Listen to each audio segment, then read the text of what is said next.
Structure to make the city more attractive. But are those investments spread across town equally? Just ahead, a live, interactive, televised discussion on where the money's going. It's our community thread on city spending.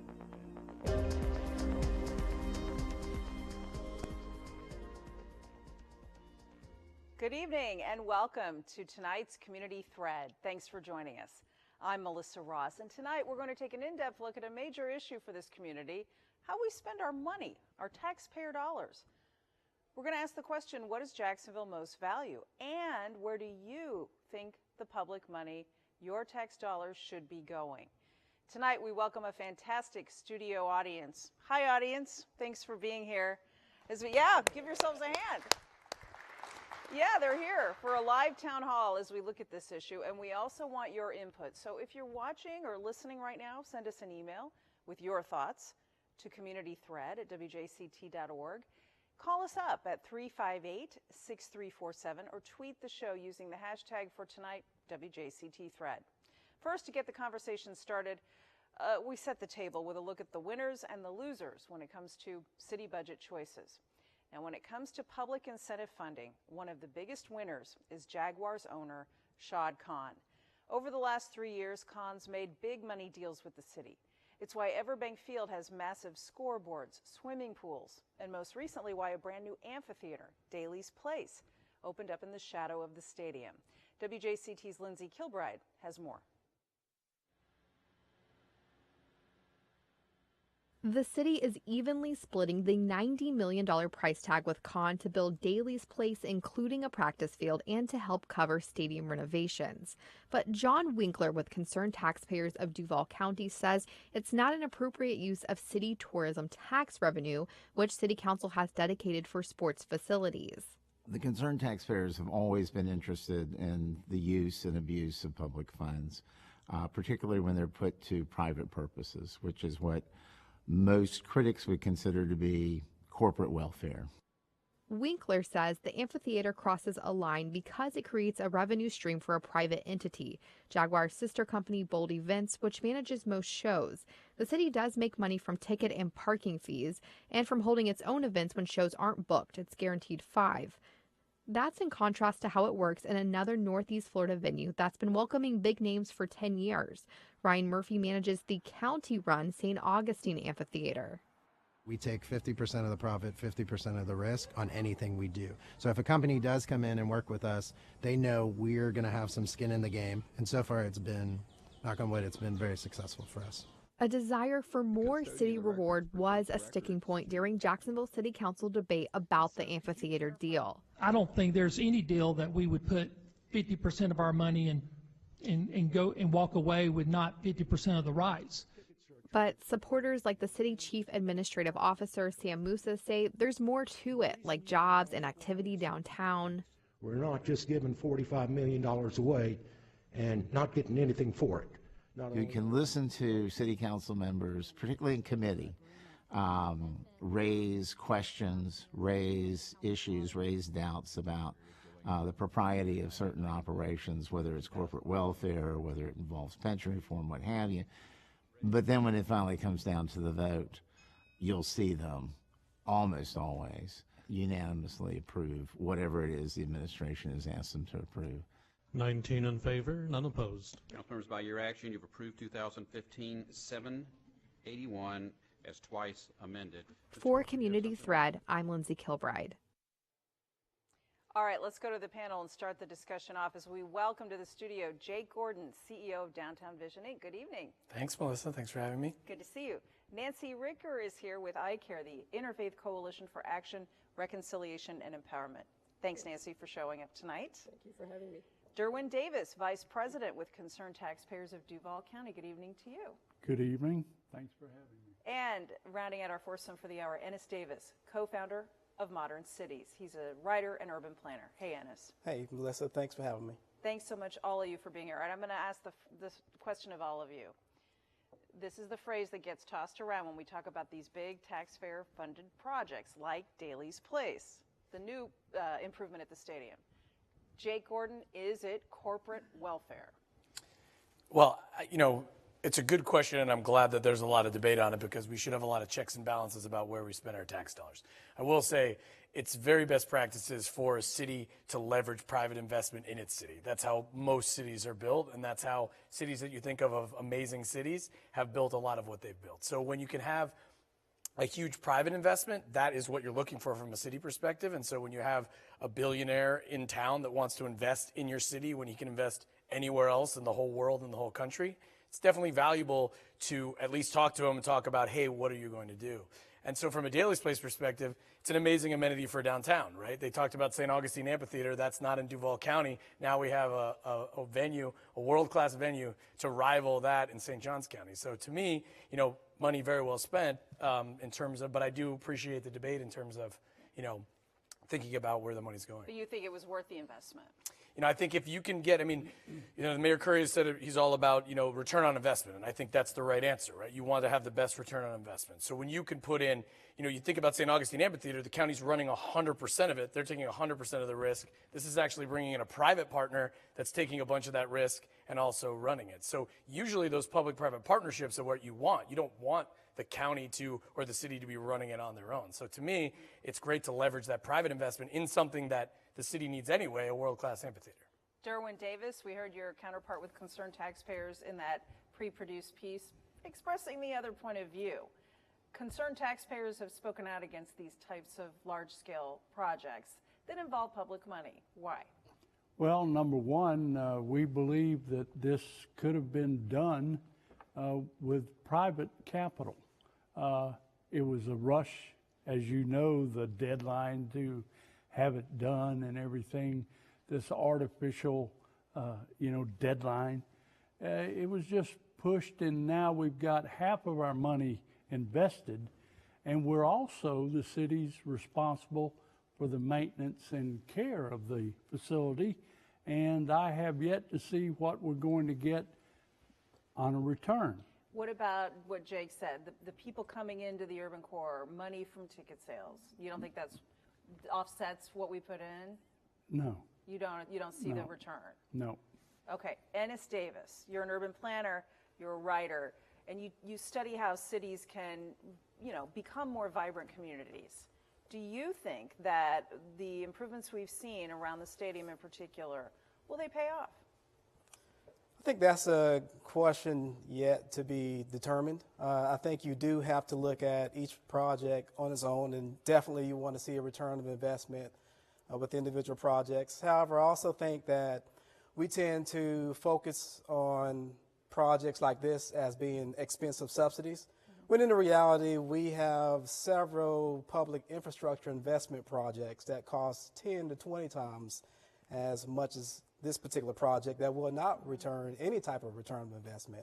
We just do it because it's good governance. We just do it because we assume we need things. So I think what we really need to do is have a larger discussion, not so much about Daly's Place, but a discussion about what we want Jacksonville to be, and to make sure that every single investment that we put in, that we invest in, no matter whether it's Daly's Place or another community initiative, meets that return on investment and helps bring us to whatever our overall vision is. And what would be another example that you observed that maybe hasn't gotten as much ink as Daly's Place, where you think, oh, maybe they shouldn't have spent that money?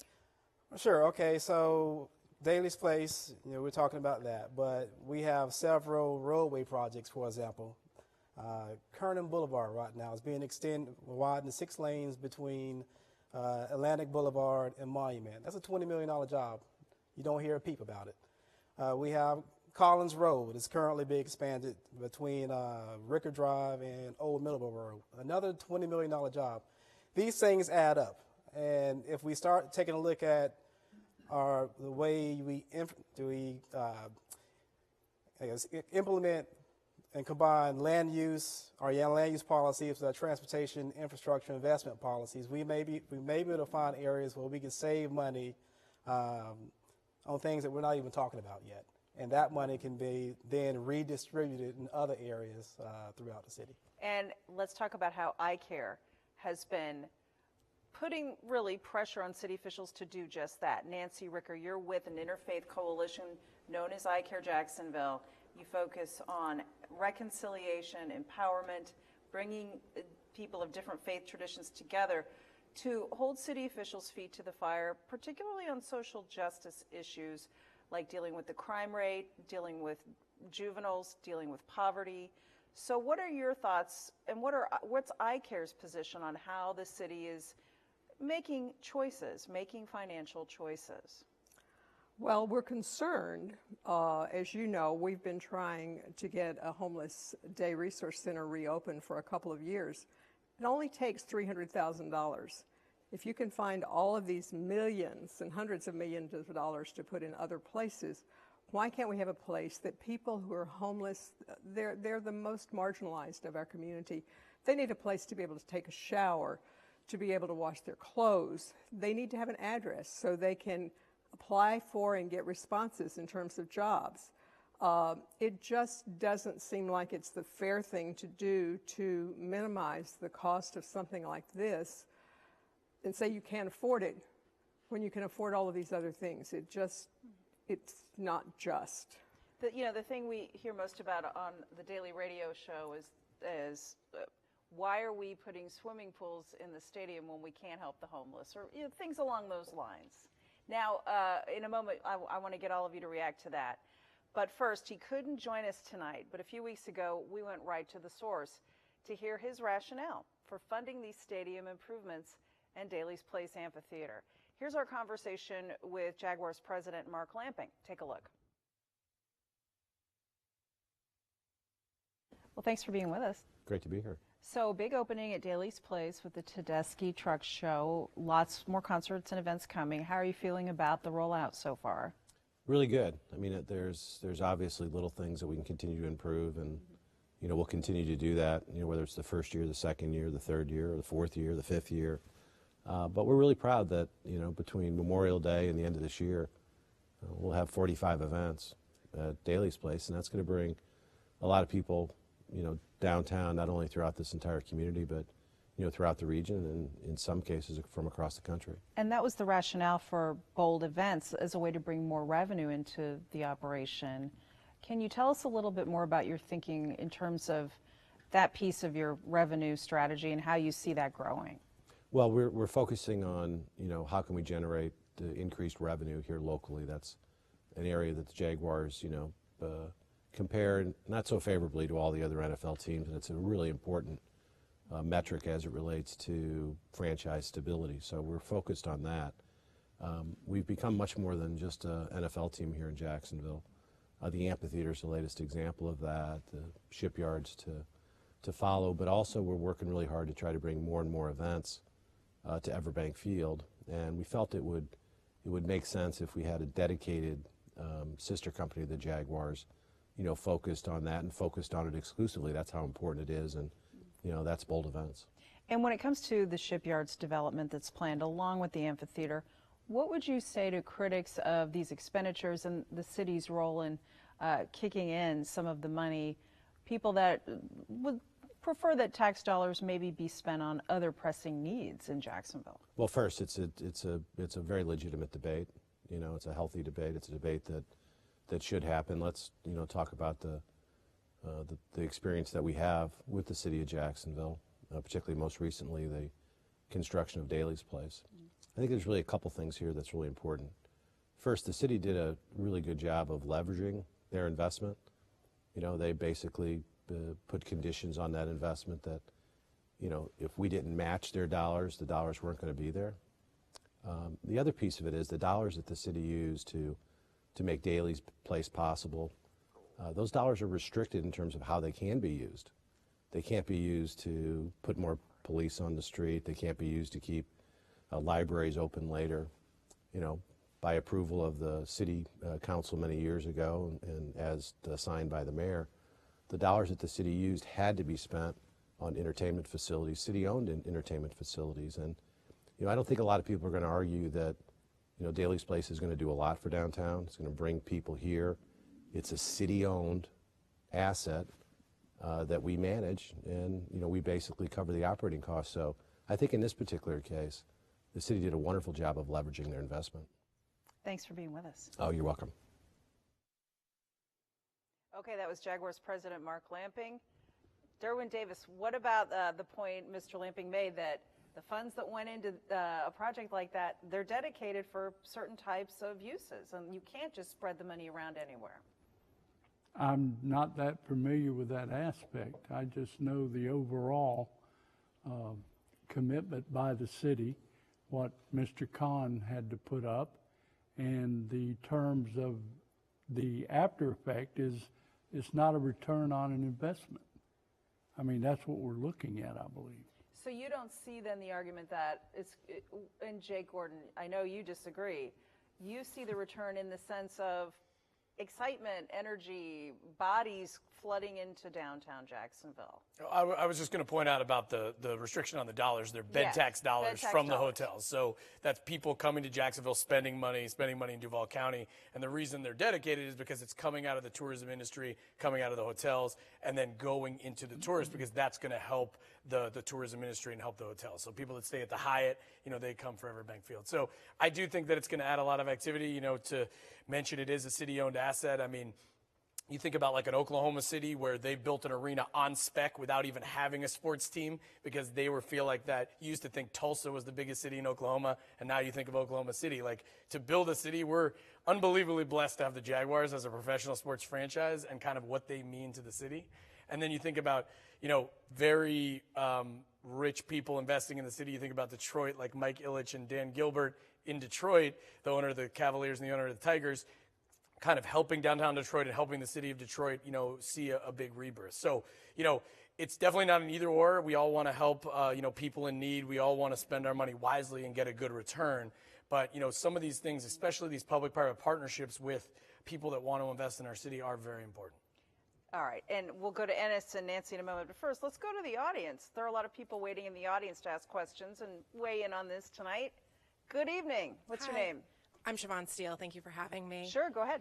My question is about the tax incentives that we give to large employers and companies that come into Jacksonville, like Amazon.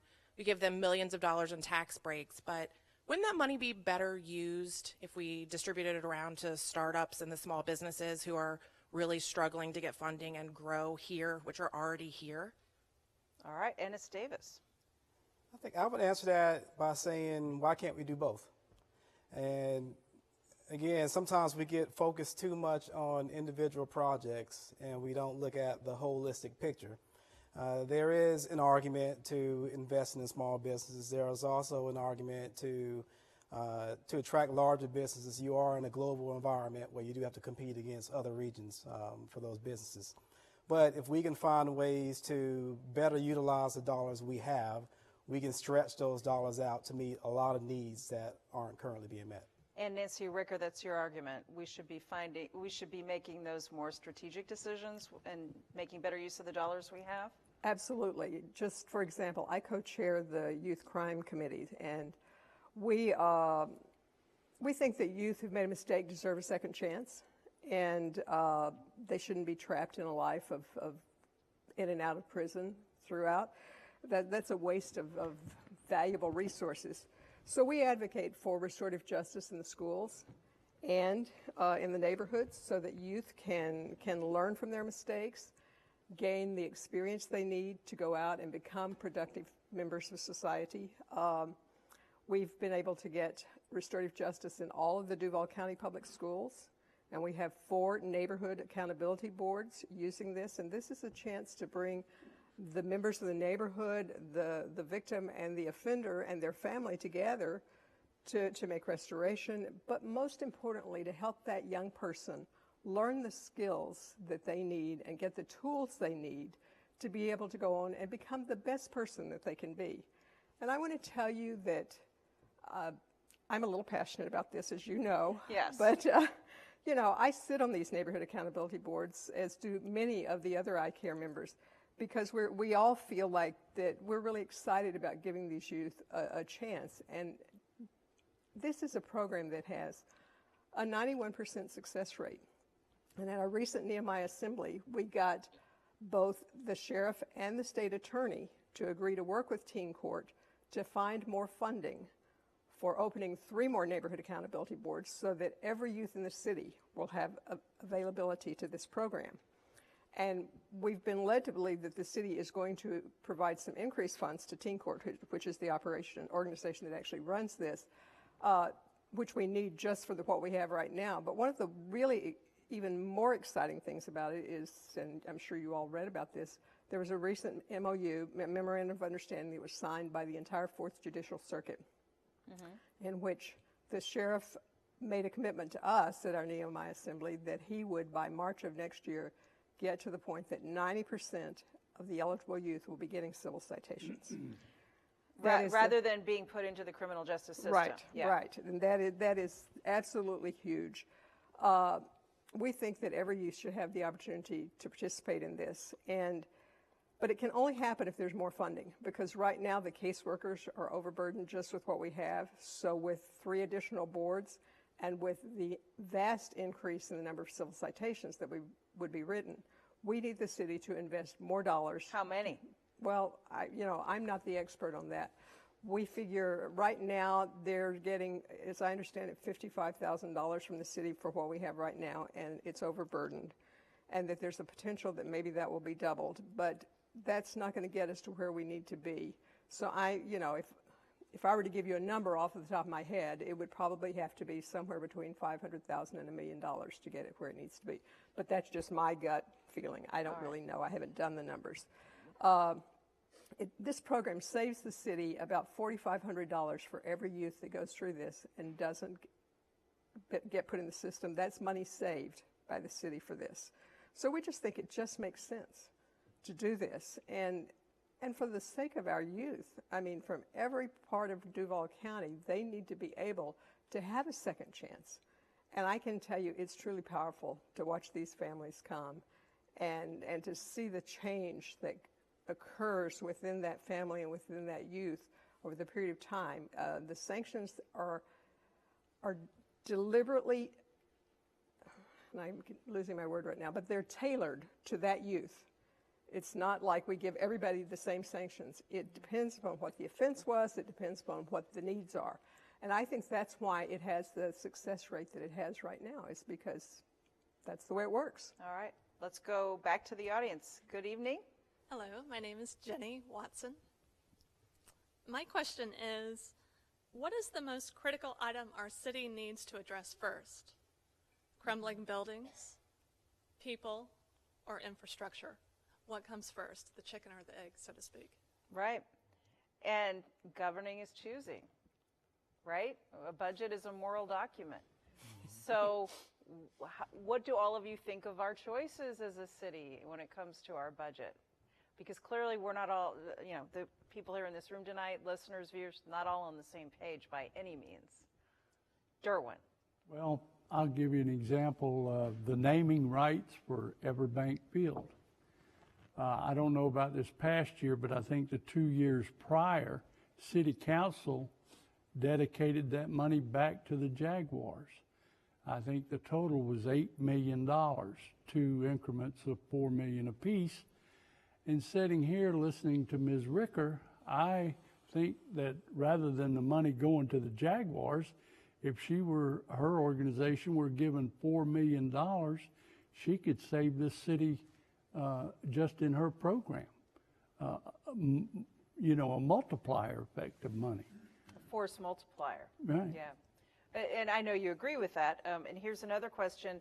This is an email that came in to the show a few days ago. Nan emails the show, if we could look at that. Why has the city chosen the sports complex as its main investment of tourism tax dollars instead of historic tourism, art, or river recreation, all proven agents of economic revitalization? Ennis Davis, you study cities, and in fact your website, Modern Cities, looks at what makes a city go, what makes a city thrive.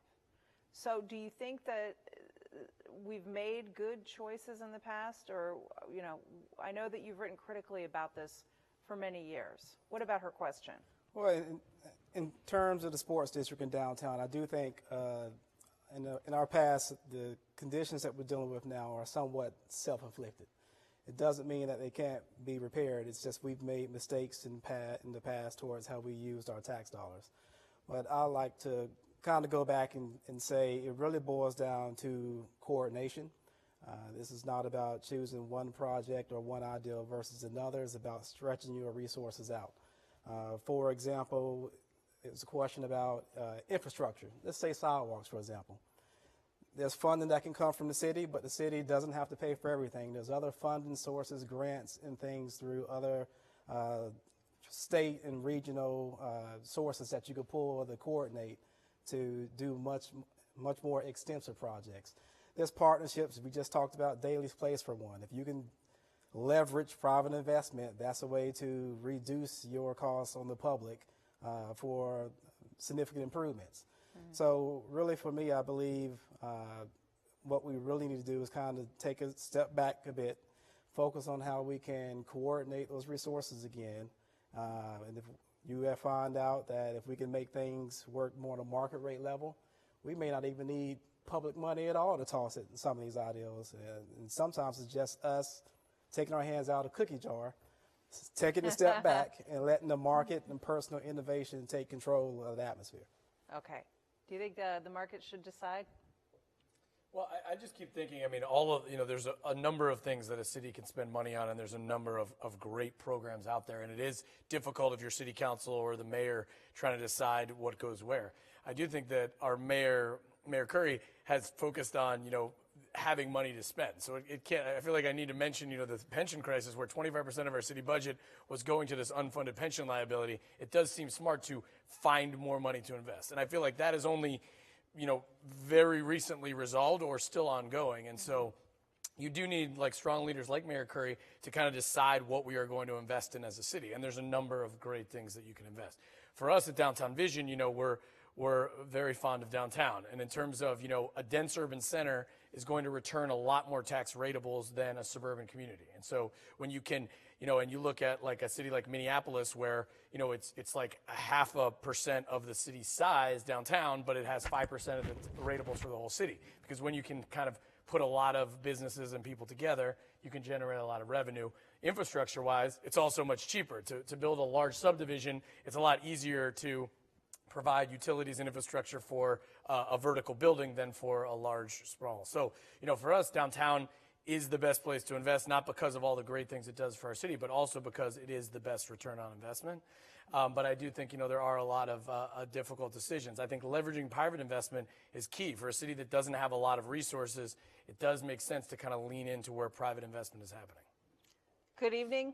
More questions from the audience. Hi, how are you? Hi, I'm Dave Broderly, local entrepreneur, professional engineer, and you mentioned the markets. And, Adam Smith, father of capitalism, told us that the role of government is to define the marketplace and shape it so that individuals can work in their own self-interest. And the city controls in one way, shape, or form some economic engines in this community. Jacksonville Electric Authority, we've got Jacksport, we've got a couple major military bases, Navy bases here. And a big emphasis has been energy efficiency, mitigation of climate change, environmental improvement with the Navy and others. And with President Trump saying he wants to pull out of Paris, a whole lot of communities around this country have stepped up and said, we're going to think globally and act locally. And as an engineer, I can tell you there's a lot of job opportunities. ICARE is putting solar panels on the rooftop of their new store. But there's a whole lot more rooftops in this community that the JEA could leverage if they were to just put a program in place to get aggressive. Same with Jacksport and their investment in the cleaner ships and so forth. So, we just spent $20 million to put sand on the Jacks Beach with rising seas. Jacksport's going to spend $20 million to dredge the port. But they want federal funding. We're putting some money in some stuff that's pretty long shot. So I'm kind of an advocate on this entrepreneurial thing. Let's put some money in some people who live here now and help our locally produced food where we don't have to import it from Mexico or Chile or wherever. Hydroponics, aquaponics, some stuff like that. Let's get creative and turn people loose and give them some incentives to do so. Use local money to do it. All right, thanks for that. Thank you. Nancy, your thoughts? Well, a lot of that was above my head, but I like part of what I heard there. To me, it seems like, though, if we're going to be able to achieve all of the things these people are talking about, we've got some key issues we've got to address to make those things happen. One of them is we've got to reduce the crime rate in Jacksonville. You know, right now we're known for our crime rate. So between what we're trying to do with the youth and with the ex-offender reentry program, where the sheriff needs to get more money to make that more valuable, because it has an 80% success rate of the ex-offender when they come out not reoffending.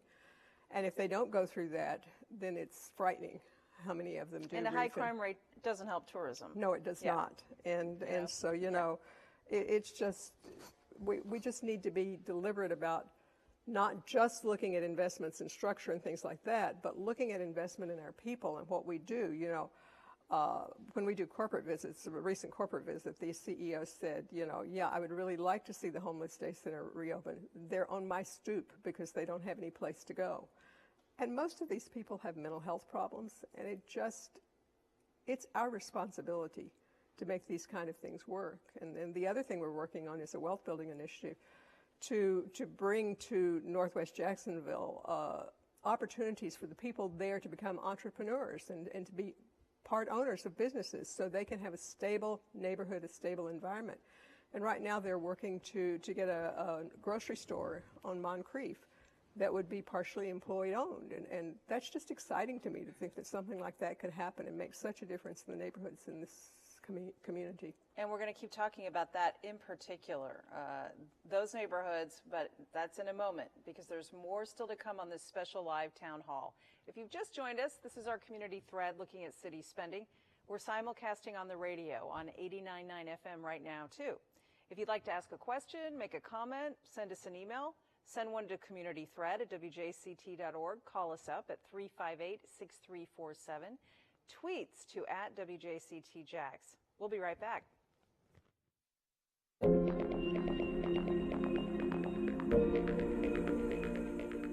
Do you have questions or comments related to this show's topic? WJCT's Community Thread invites you to join a community conversation and submit your questions or comments via email or on Twitter. Our news team will provide answers to many of your questions in upcoming radio stories and on WJCTnews.org. Continue the conversation by sending your questions or comments to communitythread@WJCT.org or use the hashtag WJCTthread.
I'm Melissa Ross, and we're simulcasting tonight's community thread on both WJCT television and on the radio at 89.9 FM.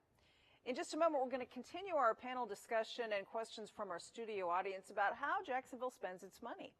But first, Jacksonville city leaders have renewed their commitment to the River City's profile by using resources to update aging infrastructure and stimulate economic development. However, as WJCT's Ryan Bank reports, some business owners on Jacksonville's north side say those efforts aren't distributed evenly.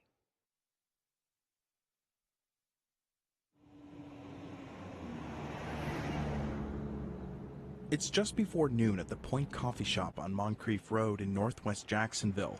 Employees are getting ready for the daily lunch rush. Owner Frank Lyons is supervising the kitchen. How you doing, young lady? You doing good?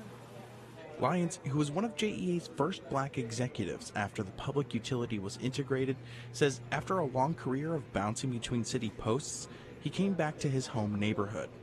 He wants to fill a need here. Is that for those two customers out there? Yes. When I get ready to take my wife to get a banana split or a good ice cream cone, I've got to drive 5 miles to get it. If I want to get a good homemade breakfast, custom breakfast, I've got to go somewhere else and get it. That's my problem. So I'm trying my best to bring some of these things back home. More than a decade ago, Lyons resolved to open a coffee shop. His first attempt failed after he tried to get city help. I applied to the city to get funding to redo the coffee shop on Roe Avenue in Moncrief. For some reason, it didn't work out. I didn't get a good explanation for it. They got back with me 3 years later and said, you were approved, but I never got the money. A 2013 analysis found the Jacksonville Small and Emerging Business Program, which is supposed to award 20% of its grants to minority-owned businesses, fell far short of its goal. And there aren't just disparities in who's awarded business incentives. Northside leaders have long lamented the lack of public investment in area infrastructure, something Lyons says is important to foster new businesses. Nearly a decade ago, black leaders urged their communities to vote for the Better Jacksonville plan, a half-penny sales tax to improve infrastructure. Later, an audit found at least $400,000 in planned funds had been improperly diverted from Northwest Jacksonville projects to a consultancy firm. Still, Black Chamber of Commerce President Yazrel says the issue is more complicated than saying the city is refusing to invest in the North Side. I'm in the transportation industry, for instance, right? And I can make $2 to $3 million a year in my relationships and bringing businesses together and contracts and all. But I'm not worth a curse in managing money and running a day-to-day operation. Yazrel says black business owners often don't qualify for city contracts because they can't demonstrate the required financial management skills, and that's what the Black Chamber is trying to change. We have a financial, marketing, and business consultant to work with the businesses that needs that help to build to that level of doing business. Yazrel is working with the Jacks Chamber to try and expand the consultancy project to help more minority-owned businesses. For Community Thread, I'm Ryan Bank. All right, we're going to continue the conversation on this right now with Jake Gordon of Downtown Vision, Nancy Ricker with ICARE, Durwin Davis with Concerned Taxpayers, and Ennis Davis of Modern Cities. Durwin Davis, how about you? Let's start off with that look at a black business owner's perspective on the North Side was really interesting, and there have been just long-standing allegations that the city does not dole out incentives in an even-handed way. Now, as a representative of Concerned Taxpayers, you probably have an issue with the incentives as a whole, not whether they're being doled out all across the board. But what were your thoughts? Well, you put the cheese out there and it's going to go to the biggest rats, Oh, man. Being raised on the North Side, I concur and I know how that gentleman feels. Uh-huh. We're the redheaded stepchild of Jacksonville before Duval County. But, today we have this issue that's just a giant sledgehammer over the entire city. And it comes in the form of unfunded liabilities from our favorite pie, known as the Police and Firemen's Pension Fund. And do you feel the pension reform solution will address that or not? You do not? No. The vote they had for the half-cent sales tax won't even kick in until, I think, 2020. So all these liabilities are still adding up before that even becomes effective. And it was a concern enough that I can't remember his name, but one of the city council members tried to get another portion of that money to be put away today to cover that growing expense and everything that we're going to have to face. This is that can being kicked down the road, and it's getting bigger and louder. So concerns about pensions still ongoing. We're getting lots of calls, emails, and tweets from all of you out there. Here's one that came into the show from Doug. he emails the show, a city councilwoman is facing a lawsuit for mismanaging city incentives, and she's appointed to the council finance committee. Am I supposed to trust the fox in the hen house? Concerns about whether we have ethical people making financial decisions for the city. Nancy. Well, you know, I think that's probably a concern in every city and everyone that I've ever lived in. I think it's incumbent upon us as taxpayers and citizens to hold officials accountable to doing the right thing, the equitable thing, you know, and we just cannot ignore the people who are most in need. You know, we have to find a way to be able to provide services to them, which will result in a better city. Now, Durwin just said that the North Side is always the redheaded stepchild when it comes to how the city doles out the cheese. Good analogy, by the way. I'm going to steal that one sometime soon. Ennis, what do you think about that? And you study cities, so this is not unique to Jacksonville, right? It's not unique to Jacksonville. I mean, I love the North Side. It has great potential, historic bones. The density is of such that we could do a lot of things with the North Side. Unfortunately, I think we still have pent-up issues with the racial discussion here that probably prohibits a lot of redevelopment in that particular area, as well as, you know, we haven't even approached the concept or discussion about social equity in this town. Do you think ICARE, though, is trying to start that discussion? I think ICARE is trying to start that discussion, but to a degree, I also think we spend a lot of time focusing on resolving the symptoms and not the issue. Even when we talk about the pension, the reason the pension is out of control is because we sprawled to a level where we can't financially support the size of the city, basically.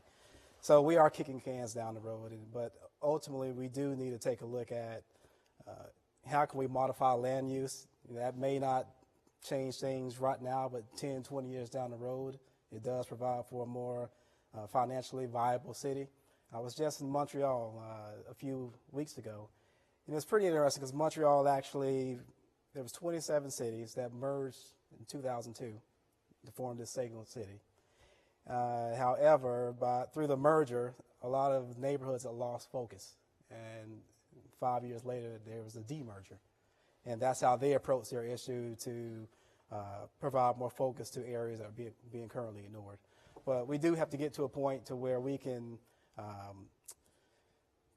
think long term on how we can change the environment, because if you want to drop crime in reality, you got to change the environment. You got to change what people grow up in and what they have access to, what's in those particular areas. I grew up in areas similar to the North Side, so really the answer is to change the environment in the long term, and then things will change for the better. All right, sir. Good evening.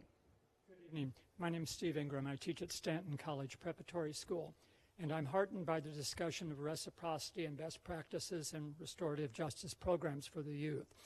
And for the funding that I noticed in the budgets, constantly youth programs are being shoved aside and relegated to charitable donations, et cetera, and investment. And I'm looking for commitment from large investors to be required to have dedicated funds to a wide variety of youth programs in Jacksonville. On April 1st, the Mayor's Youth Leadership Council held a downtown meeting all day, and students performed and came from all parts of Jacksonville. When they went onto the plaza, they performed to an empty part. The students are the seed for the future. They are the legacy. They are the foundation. Without losing them, they will see us in their rearview mirror on their way out, and the stadium will be nothing but an antiquated relic. Thanks for that. And he's right. There's an increasing focus, Jake Gordon, on keeping young people in this city. Young people, and your job is to promote downtown. Young people don't want to stay in a city that doesn't have a vibrant, exciting urban core and things to do. Yeah, and we're a very big city, and there's a lot of things. And I think, I don't think anyone disagrees that the future generations of Jacksonville are incredibly important, and we need to focus on them. I do think, going back to kind of a couple other questions, just in terms of, people need to participate in the process. I definitely believe that. I think if you look at Northside, you know, we have some great city councilmen from there that are now getting into positions on finance committee and otherwise. They are reflecting their constituency, and they were put there by the people. I always worry when not as many people vote. I think it's some tiny percent. Way more people don't vote than vote. And it's like, if you're going to get upset about the economic incentives, you probably should be interested in who you're putting in city council. I mean, that seems kind of like it makes sense to me. You know, from a downtown perspective, you know, there's a lot of great things in downtown, and I think that's a little bit, even in just downtown, sometimes it's easy to lose focus about what is the priority. We have some wonderful arts institutions. We've got wonderful social services for needy people, you know, and there's numerous things. And I think, I do think it's good to kind of come together as a community through our elected officials to kind of figure out what our focus is. I think no one would disagree, though, that, you know, the children of Jacksonville are valuable, and recruiting new people to our city is also valuable. You think about Amazon and then the incentives. I mean, you're competing against other cities. Amazon will just go somewhere else if we're not going to talk to them about where we're going to open it. And I would argue, you know, for a Northside resident and a young person, the best thing we can do for them is a job. And there are a lot of jobs coming with Amazon that would just be in Indianapolis or somewhere else if they weren't here. So, you know, I do think that there are best intentions of city government. How it all fits together and how it's prioritized is always a challenge, and I think city government needs people to participate in all of these processes to make sure they're on the right path. All right. Good evening. Good evening, Melissa. I'm Robert Cohen. Hi. The discussion this evening has been about projects and programs, all of which are deserving of public support, and there are many more that are needed as well. But there's a broader overarching issue, which is whether this community is demanding or needs to have things done and is unwilling to pay the bill. There's widespread sentiment that this is an overtaxed community. In reality, it's undertaxed compared to other cities and compared to the unmet needs. So what can be done to objectively look at what our tax base should be and then convince the public to pay that bill in order to make these things happen? Thanks for that. Are we undertaxed? And independent, and I know you're shaking your head, you're a concerned taxpayer, I know.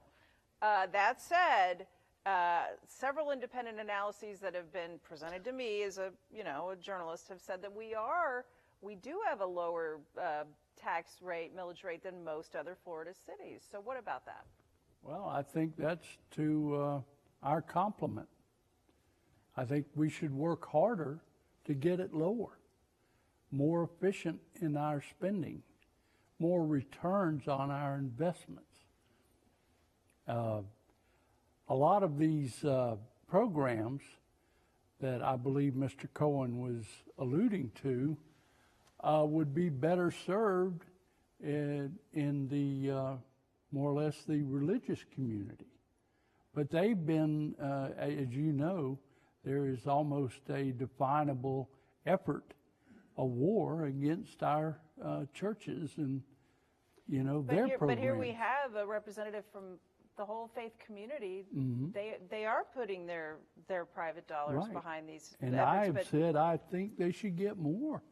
But so are you saying then that they should get more private donations? You don't believe government funds should go toward the types of restorative justice programs that you are advocating for? And what do you think about the gentleman's comment that we're undertaxed? Well, we don't believe in the story of scarcity. We think there's sufficient money here, and that may well mean a tax increase, but we as a community need to make sure that we're providing for the most vulnerable in our community if we want it to be a thriving community. Candidly, if I didn't live here now, with all I hear on the news about the crime, I wouldn't move here. And I think if we don't take seriously these issues and do something about it, then, and if that means we raise the taxes, then we raise the taxes, because we need to address these issues to make this a viable city. Ennis. I don't think we're undertaxed. We probably aren't taxed enough for the things that we demand. However, I do believe we need to do better with the funds that we currently have before we can ask for more. All right, and lots of questions from the audience. Hi. Hello, Melissa, everyone. Thanks for doing this. This has been great and educational. My name's Matt Killen. I live on what I call the edge of downtown. It's where Union and State Street cross. Each day, about 1 million cars go by there, and they throw out trash. The homeless population that basically resides down there for the benefits that are down there throw out trash. So what I've been doing is working every Saturday to get as much trash out of there as possible. But it would be really great if we got like $200,000 for paint for some of these buildings, even if it's just to paint them, because if you're talking about people coming to visit the city to come here for a vacation, I mean, that is one of the biggest deterrents that there are. And as far as transiting down to the beach. My question for Nancy, though, is do you think that we would benefit more from a Housing First initiative similar to what Changing Homelessness does as far as alleviating the homeless situation once and for all versus having giant lines, like bread lines basically, on Union and State, which deter anyone from turning down into the downtown urban core? So we're basically fighting people to come into the urban core without actually cleaning the edge. Okay. So we certainly are supportive of the idea of having more affordable housing, for the homeless. There was an editorial in the paper today that I agree with absolutely, totally, and completely. Unfortunately, the truth of the matter is that even we won't get those overnight, and even when we do, there's still a segment of the homeless that because of mental issues will not end up in those places, and we need to be able to provide services to them. It's inhumane to think that they can't have a place where they can take a shower, where they can wash their clothes. The day center that she's talking about, where is Downtown Vision on that? Well, I think that I think Housing First is a great example because when you think about curing homelessness, usually giving people a home is a good idea. I mean, that's been the only cities that have made progress in terms of cleaning up their homeless population, helping the people, and also kind of cleaning up the streets. So it's kind of a win-win. Have been giving those people homes. Is there a need for these social services and helping people? Absolutely. I think that there's, a lot of work to be done in kind of coordinating all our social services so we can understand.